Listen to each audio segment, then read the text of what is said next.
Hace 6 años, hoy, casi a esta misma hora del día, me encontraba en hiel de amargura y en prisión de maldad. Sin embargo, por la gracia divina, había sido ya conducido a sentir la amargura de esa servidumbre y a clamar en razón de la maldad de esa esclavitud. Buscando el descanso sin hallarlo, entré a la casa de Dios y me senté allí, temiendo que si alzaba mi mirada podía ser cortado y consumido completamente por su severa ira.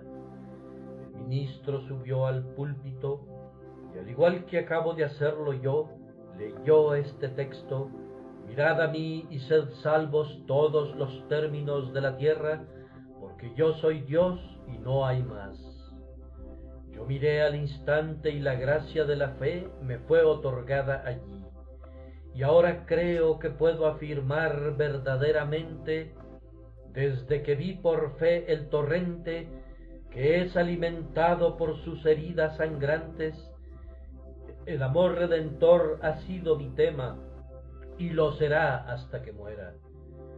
Nunca olvidaré ese día mientras conserve mi memoria.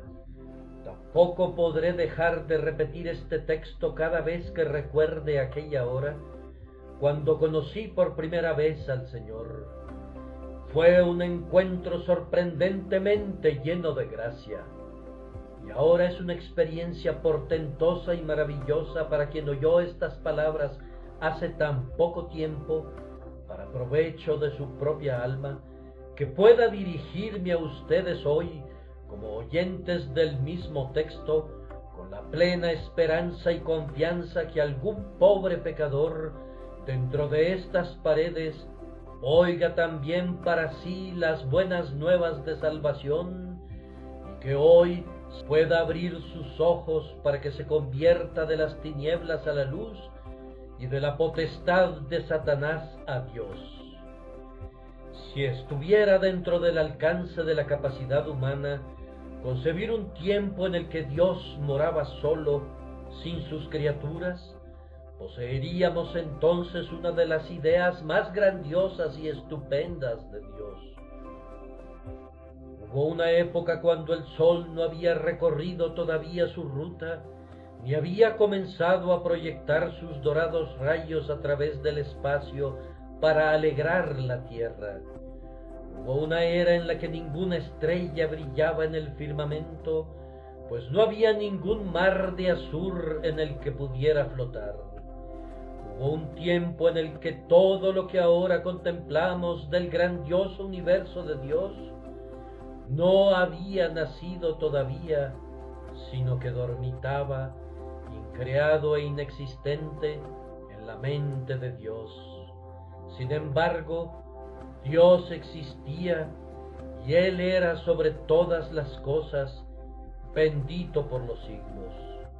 Aunque ningún serafín cantaba todavía los himnos de su alabanza, aunque ningún querubín de potentes alas se apresuraba como el rayo para cumplir sus órdenes, aunque él no tenía todavía un séquito, se sentaba como un rey en su trono, Dios Todopoderoso, a ser por siempre adorado. El augusto supremo moraba solo en la vasta inmensidad en solemne silencio, haciendo de las plácidas nubes su dosel, y la luz de su propio rostro formaba el lustre de su gloria. Dios era y Dios es. Desde el principio Dios era Dios.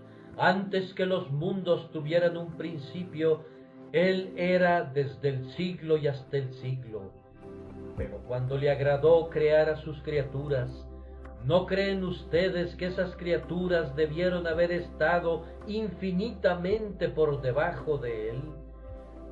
Si ustedes fueran alfareros y diseñaran una vasija en la rueda, ¿creen que esa pieza de barro podría rogarse una igualdad de condición con ustedes? No, sino que estaría a una gran distancia, ya que ustedes habrían sido en parte sus creadores. Así, cuando el Todopoderoso formó a sus criaturas, ¿No fue acaso un consumado atrevimiento que se aventuraran a compararse por un instante con él? Sin embargo, ese architraidor, ese líder de los rebeldes, Satanás, buscó elevarse al trono de Dios en las alturas para pronto descubrir que su meta era demasiado elevada y que el propio infierno no era lo suficientemente profundo para escapar de la venganza divina. Él sabe que Dios es único Dios. Desde que el mundo fue creado, el hombre ha imitado a Satanás. La criatura de un día, la cosa efímera de una hora, ha buscado igualarse con el Eterno. Por esta razón, uno de los objetivos del grandioso Jehová siempre ha sido enseñar a la humanidad que Él es Dios y no hay más. Esta es la lección que Él ha estado enseñando al mundo desde que se descarrió.